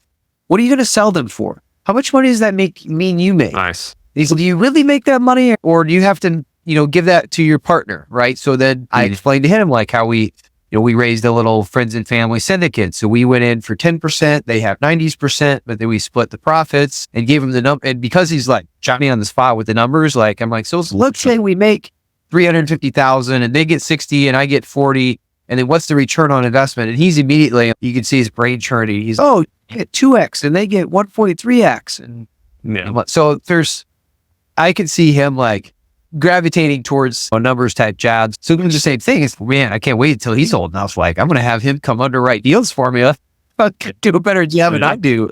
So I don't know if I'll run into the same restraints of, hey, he needs to go work for somebody else. But I talked to some guys that there's a lot of guys in the trades that end up taking over businesses and they work for their dads. And I see some like there's a drywall guy that I know that we use and he's awesome.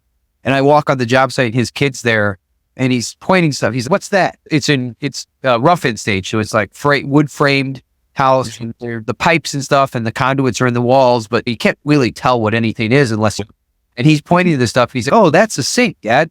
That's a toilet. That's where a light's going to go. That's where the shower is. Like he's been on enough sites and his kids absorbed it. That his kid was like probably 8, 9 years old and was like Johnny on the spot and stuff. So I was like, I'm not doing it. But yeah, and I do struggle a little bit with work so hard. And part of this, I think everybody, like we said earlier, is it for the money? And part of it's, I want to have that legacy wealth. I want to be able to give back and make an impact, philanthropy, and then also have a trust set up for the kids. And I want them to be able, like, if my older one wants to go and try to play hockey for the rest of his life, great. I don't want him to have to worry that he can't do that because financially he can't afford to. Or if my younger one wants to be a mathematician, professor, I don't know, it probably doesn't pay that great. So maybe that's what he wants to do. If he wants to depends on what you're doing as a mathematician, Yeah, exactly. Yeah, that's a big struggle. You're making some noises with your ice. Oh yeah. Trying. It's not making the pops? No. You put ice in and it didn't make pops? Oh man. Go get another ice cube. See if that one does it. Use hot water. Use hot water, yeah. So yeah, that's one that I maybe need to think about and work on is what do I see the future? And I don't know, everything's still new, right? I don't have that much real estate. We're just doing the single development right now and big plans to buy more and invest more. But so maybe there'll be something that comes out of that with the kids. But I've talked to a lot of the guys back to that point in the trades that they now took over their father or grandfather's business. But a lot of them that seemed the most successful didn't directly do it. They worked and did the business. They went and worked for somebody else. They had a job as a banker. They got a job as whatever. And then they came back and took over the business because their dad got a retirement age or saw an opportunity to grow the business. And for whatever reason, those guys seem to be the ones that do better. And so I think there's something to like going and getting a little bit in that corporate world and working a 9 to 5. And if that makes you maybe think a little bit more about, man, we'll work a little harder as an entrepreneur. I am excited to chat with Harvey Yergin today. What kind of conversations do you have with your kids on what you do for work? And what do they think you do versus what do you actually, obviously we know what you actually do, but what do they think you do and how much involvement do they get to have in what you do? So it's funny, because part of the prepping for this was to ask my kids that question and they all answered. They were like, you're an EOS implementer. And I'm like, okay, what does that mean? They're like, you help people with their businesses and do their business better. I was like, yeah, that's great. That's good. So they're tracking. And I made a deliberate effort because of GoBundance, something I learned in GoBundance a few years ago, back when I was running the real estate company. It's funny because this is not the way that you were raised. Bring work home. And that meant that I was going to start just sharing the things that I was struggling with in my business to the dinner table. And just so that initially I did it so that they were exposed to it and that the idea of entrepreneurship and the hardships and the rewards of it weren't foreign to them, so that if and when they decide to follow that path themselves, that they had a certain level of comfort with it.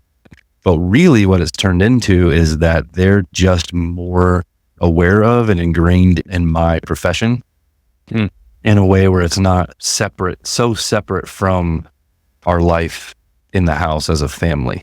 Very common, this is the way I was raised, work was work and home was home. And it would come up every once in a while, but it was very much separate. And truthfully, that's the way I led my life for the first at least 10 years or more of being married and having a family.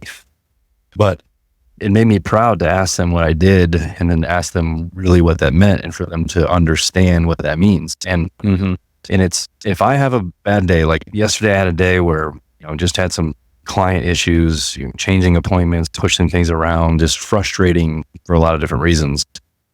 I'm going to carry that, and I don't have to mask it. I don't have to take a deep breath before I go in the back door and suck it up and put on a smile.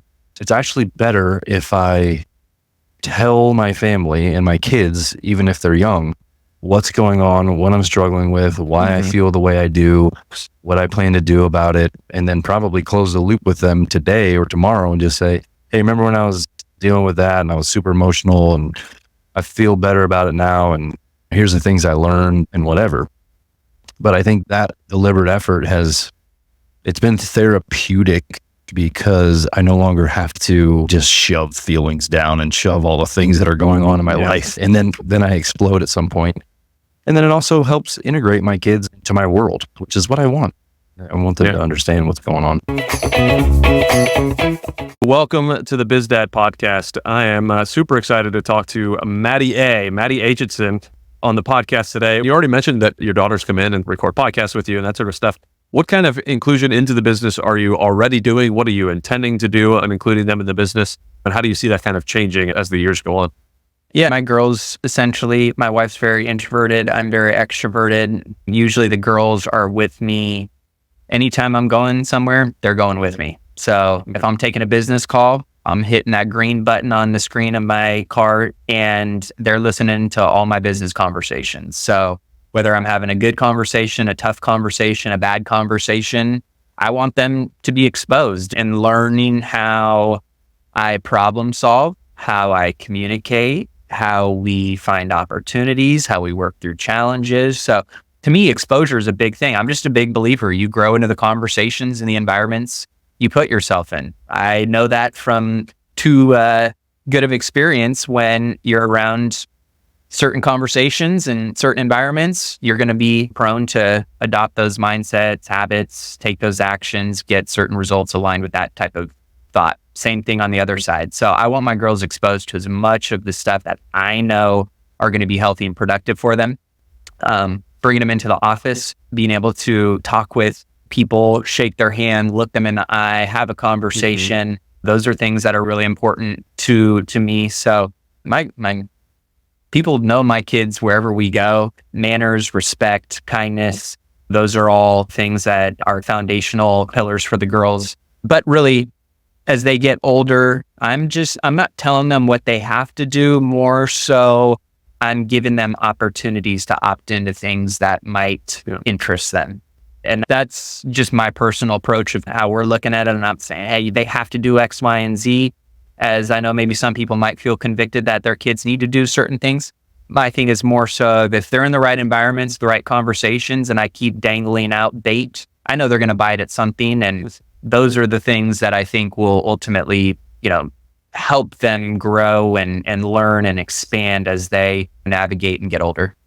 For sure. Yeah, I want to do the same thing as much as I can. I catch myself too often put my headphones in for all those phone calls just because it's easier to do that. And every time I have taken the headphones out and just let them listen to it, it's always come out to be good. It's not a bad thing. They get to hear so much more when they're right there next to it and hear the other side of the conversation, not just my side. Especially I've got a deep, loud voice. So I tend to come across rather aggressive. If all you're hearing is my side, you may not understand what that's in the conversation too. I've got to give my kids the understanding of what's happening on the other side. But there's so many times that I didn't even think my kids were listening.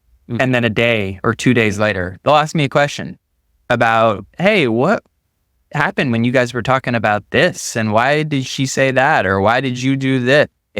So you just never know when having them be a part of those things and listening and being a fly on the wall. Like kids are so smart and they soak up so much and they really are very aware and intelligent little humans. So I want to expose them to as much of those kind of things. As long as it's not dangerous, it's not super unproductive, super unhealthy. I want to expose them to as much as possible because, again, I think the more context and perspective they have on life and they see and experience those real world examples, it's only going to be a net positive for them in the long run. So I like to expose my kids to the conversations I'm having in the car and for them to see and hear what I'm doing on a daily basis, because it also gives them more context to what dad's life is like outside of our house. What is going on, everybody? Welcome to the BizDad podcast. Today, I am very excited to have a conversation with Aaron Amuchastegui. My 16-year-old daughter is in the room next to me. We're in my office, and she is making stickers she had 45 orders for Black Friday for her sticker business. One of the unique, interesting things I've seen with my 16-year-old is she's really good at social media. So there's some stuff that it's sad, and I think I'm pretty good at social media, but she's great at it. She generates sales. She makes big things happen on there. And those are stuff that are self-taught through trial and error and through something that she was passionate about. And so I think as the kids look into what they're going to be doing, finding stuff they're passionate about that they're going to dig into, and then trying to find a way to monetize it. And we did all sorts of things to help them learn about monetizing stuff. I remember a couple years, probably 4 or 5 years ago, one of my daughters wanted to buy something. So she ran out and she ran the lemonade stand for a little while. I remember coming in and handing me the money and saying, transfer that to my account. So she was $8 short or something. And she said, hey, here's $8, transfer that to my account. And then she ran to her room and ordered the things she wanted to order. So she knew she could go work for it. And my oldest had a pretty cool business running for a while. When we wrote the book, I think she had part of it going. And then she got really sick. And she got really sick to where she couldn't eat, she couldn't drink, she couldn't sleep, she couldn't wear socks and shoes. She was in a crazy amount of pain. It was horrific. It was horrible what she was going through. And I remember she shut down her business at that time. And some people weren't super understanding because she had to cancel some orders. That, hey, I'm not going to be able to send this order. She was really let down by her people, by her customers, by her followers, because they didn't understand. Their kids, they didn't understand. Yeah. She said, I'm never going to run that business again. 5-6 months ago, she goes into remission. She gets her life back. A couple months ago, she gets her car. And I say, cool, you just got to pay for gas. And she goes, what? I got to pay for gas. And so then she says, okay, I'm going to get a job. And she starts going and looking at jobs and applying for jobs because I'm not going to be an entrepreneur anymore. And she goes and looks to see what she was going to get paid at these jobs and started doing the math at what she was going to get paid at these jobs. She goes, Dad, do you think you can go grab all my business stuff out of storage and put it up in your office? I think I'm ready to start my business again.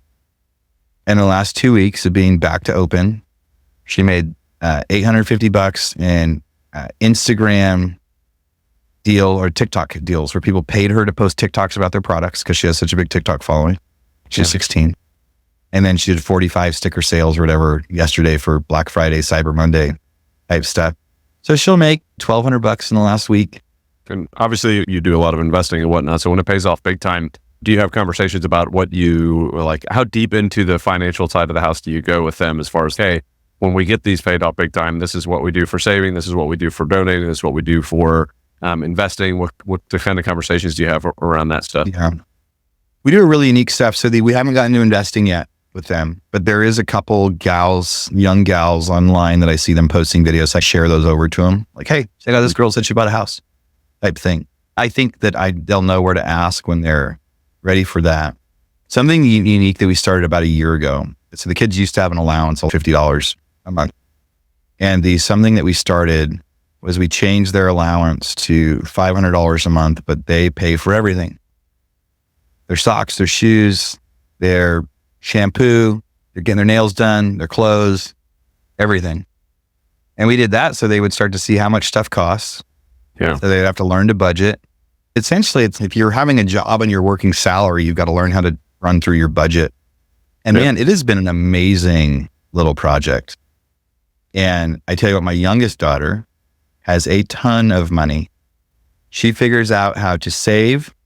Whenever she's about to buy something, she asks me how much money she has in her account. And then she'll be like, oh no, I'm not going to buy that right now. But the stuff she buys, she really loves and she's really proud of. And she will find ways that when the other girls are throwing their shampoo away, that she's going to go take 3 shampoo bottles and pour them into one rather than go. So even though she isn't essentially earning her allowance, right? Yeah. She's saving it as if she worked hard for it. My other two, my 16-year-old and my 14-year-old, man, they're like, can we get paid early? Because we're out of money again already. And there's something I really want to buy tomorrow. They're like, they're paycheck to paycheck. We're going to say like that on their experiences. And they'll buy stuff quicker they'll do my 14-year-old. They try to explain to her every month she's spending like $200 a month on Starbucks. She doesn't care. She's not going to cut it out. She loves doing it. That's like her thing. She knows that's why she has less, but she's choosing.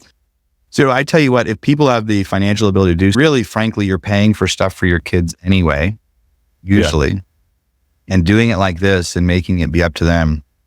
They're probably learning more about savings and budgeting than they ever could before. Now, they do know that another thing that I've done in order to come up with that savings, so that every year, at the end of the year, they're on payroll, right? And I put them on payroll at the end of the year, and they are, and I don't have any, essentially don't have any withholdings for them. I don't know what the annual amount is this year, but 12,000 or 13,000. 12,500 or you can pay them where they don't get taxed. Every year we do that. And I've got 4 kids. So every year, so when we started, it was like 12,000. They try to check for 12,000. For them, it's not taxable. My company's expensed it. We even got audited once for it, and we showed that they were the pictures in all of our, sales ads for the 5-hour school week, and it was a no-brainer. Cool. All right, they're actors for your brand, no problem. By year 2, I had $96,000 in their joint savings account. Bought a house that today rents for $1,100 a month. Okay, nice. And we started that 6 years ago. Bought another house 3 years later after those payments. So the $500 a month that actually goes into each of their accounts. So the rents from the houses and the rent and the money from their annual salaries goes into this joint savings account. And then every month they get their $500 a month that gets put into their accounts that's really coming from those rentals. So they know that it comes from the savings. Because someday we'll talk about how they save and like invest. But the first two just need to learn how to save first. My youngest one, by the time she graduates from high school, she'll have enough money to do a down payment on a house or something. So were you able to see early on the personality differences that you're now able to see with the finances? Like there's that I don't remember what college it is, but that study about the kids who were able to hold off on eating the marshmallow, they were more successful later on in life. Were you able to, obviously anecdotally, but see like in your kids early on, oh, this one's going to be a little bit more like this, that one's going to be more like that, now that they're growing up a little bit? Honestly, we're surprised by the reactions. And I think that before we did this experiment, we would have thought it was different. And this experiment's fairly new, right? Like a year ago. Maybe it's long. It's about a year ago. Like my oldest especially was the one that I thought was like super careful, but she also lost 2 years of her life for a little while. And she really likes concerts. And concerts are really expensive when she went. And so she does. So I thought she was going to be the saver because she was the very careful one. She was the very conservative one. And she is not. She is so paycheck to paycheck, but then that's also why she earns extra money, but then she spends it as quick as she earns it. Now I do a lot of that. I do a lot of spending. I buy expensive stuff and expensive experiences. There's nothing wrong with that either. So she's living paycheck to paycheck, but she's also earning more every month and spending even more than $500 a month. Yeah. I think my second kid, I probably did think that she was going to be like that. I think that because she just likes stuff. But the third kid, I'm actually very surprised how good she is at saving now. But now that we've seen it, it was like, I don't know if 10 years ago she would have done the marshmallow thing the right way and put her on gratification, but she sure does now. Yeah, I think the money experiment that we're doing, every parent should do, because I think it's the real world marshmallow one. And think about this. So like we started with Izzy when she was 10. So by the time she's 18, she's going to really understand the difference of savings or not and what it feels like when you save or not. And when she actually has to work for the money, it should be even more so. Whoa, I had to work for that money. And so we're really just hoping that with the other two that they'll learn the same sort of savings along the way. But it's been the best learning experience. That's one of the reasons I love doing this podcast, is learning things like that. I've heard people talk about how they had their kid, quote unquote, buy the microwave and they rent the microwave out and do all sorts of different things. But I really like the concept. Somebody else told me that, hey, next time you go to the grocery store, give your kid $100 and tell them that they need to go buy the things that they want for groceries with their $100. And then let them cash out and see how much it actually costs by the time they're done. And like, I love all of these different experiments to get them thinking differently about money and how it actually gets spent and how it gets saved and how it gets built, and like what going and selling lemonade on the corner, that makes a huge difference. My kid is working a 45-hour school week. Like, this is asinine. Like, when is he going to be a kid? Like, he's so stressed out. Like, I barely have time to take him to golf and do the things that he will, like, to let him be a kid and play in the backyard. Like, I need to do something different. But I want to give a bunch of things that I never got to get, like education on money and finances and all this stuff. And you said something earlier, they'll ask the question when they're ready for it. And it made me wonder like how much I'm throwing at them and that is just a complete like waste of my time or a miss or something that I'm going to be pushing them away. How did you decide when to bring something up natural, like just or forced, and when to wait until it naturally came? How did you work through those situations? When they're younger, there aren't too many things you can actually prep for ahead of time. So you think about, if I understand your question, it's like when you're trying to teach them, is it worth teaching them before the situation comes up or teaching them when the situation is happening? Right? Now you could try to create moments, right? If there's lessons that you want to create, you want to teach them, you can create the moments. You can create the moments where they do the lemonade stand and then they go spend it right afterward and then they don't, and then they go shopping, they don't have money for their toy. Or you can create the moments where you have to choose between one thing and another. Hey, do you want this? I'll give you $5 a week. And we'll go to the store every week, right? And they say, oh, can I get that toy for 15? And you go, if you don't get a toy the next 3 weeks, right? So like you can create these experiments to teach whatever you want. But I tell you what, when I wanted to learn it, I learned a lot more. So you think back to the way that my daughter learned to read in my last one. By the time when we started homeschooling, we started as like unschoolers and said, you know what, they will learn. If they're learning something they want to learn, they're going to learn it faster and easier, and it's way more productive. And they said, what if your kid just wants to do math all the time? They're going to do that, and they're going to be really good at it because they're liking to, but eventually they'll get bored of it, and they'll want to learn something else. So one of the keys to targeted learning is if it's something they're focused on and they want to learn it, and they're excited about it, they're going to learn so much faster. And you think about you or me. If we went into a class about health insurance right now and sat there for an hour, we could learn it, right? And we would take in some of it that was important, but we wouldn't take in all of it. And if we went into a class about accelerated depreciation and how we were going to save $1 million on our taxes next year, we'd probably be paying a lot more attention, and we'd learn way more. We'd even be more alert. We wouldn't need the caffeine to stay awake. We would just be super pumped about what we were learning about. And so 7 or 8, my youngest daughter hadn't started reading yet. We hadn't really tried. We hadn't done any effort with that. Now, mind you, my first daughter, by the time she was 7, was reading like books for 5th and 6th graders. But we're chill now. We're not going to force pressure on the kids at all anymore. And we are on a trip up in like Canada, this like garden area. And at all the gardens, there's like these plaques. And on the plaques, there's like descriptions of stuff that's going on. And my other daughters are reading the descriptions because it's also a quiet place. We're not allowed to talk. We're walking through this like museum thing. My older daughters are reading the description on the plaques. And my youngest daughter is going, what does it say? What does it say, Dad? And she's whispering. And she decided in that moment, she wanted to read. Now, when she was like 5, we tried a little bit, some pushback, didn't want to. All right, she doesn't want to learn to read right now. We're not going to make her. So then she comes back from that trip and goes, I want to learn to read. And in about 10 days, she was a reader, right? From the time she decided she wanted to become a reader and the time she started paying attention to the numbers, like her brain was different at that time and she wanted to do it. And it was like she had catching up to do. But 10 days from the time she decided she wanted to read, she pretty much taught herself how to read. And we're like, wow, so glad we didn't waste all that time before fighting with her, arguing with her about it. Would any of her teachers know today that she didn't learn how to read till she was 7 or 8? Nope. Nobody would know. Do you care? Do I care? When she's working, running a business or working for somebody when she's 30, are they going to say, when did you learn to read? Nobody's going to care. Those are some great examples of, no, it is way better to create a learning experience of 1, when they want to learn it, and or 2, when it's a life applicable thing. But you could force some of the lessons. You can have it.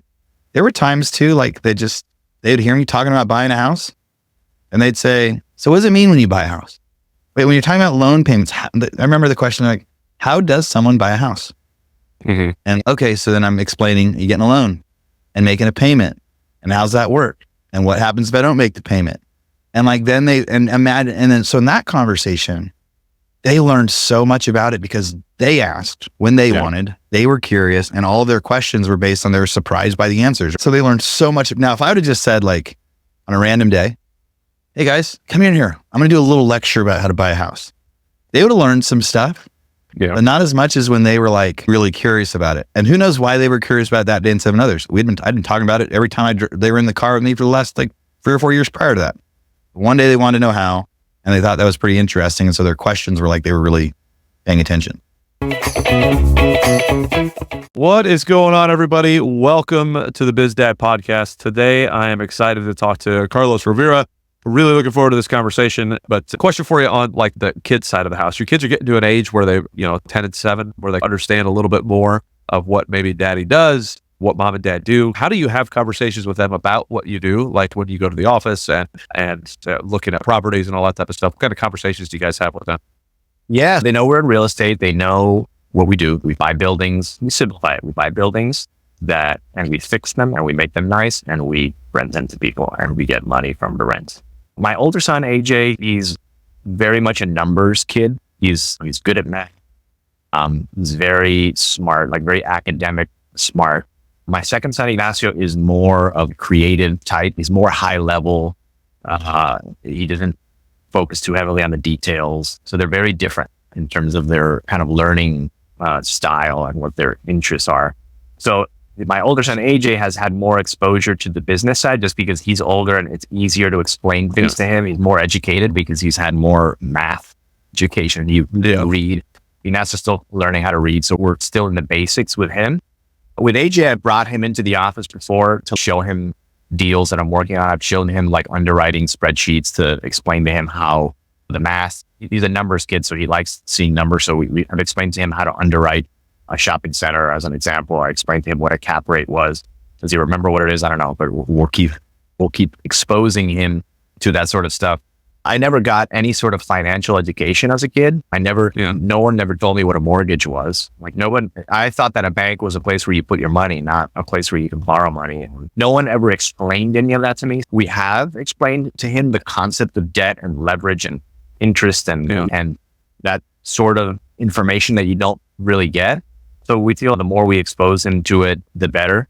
I think I want to take him to Kansas City with me this year so he can see some of the buildings that we've bought. Because right now it's at pictures in the office and he sees them, but it's not real. So I think I want to expose him a little bit more to the business side because I think AJ will do really well in a very technical, like architecture or something like that. He loves Legos and building. He's obsessed with Legos and building things and very detail oriented. So I think he'll do well in like a technical career, whether it's engineering or architecture. And that works well in real estate because we get into development and stuff, and I have some who's an architect.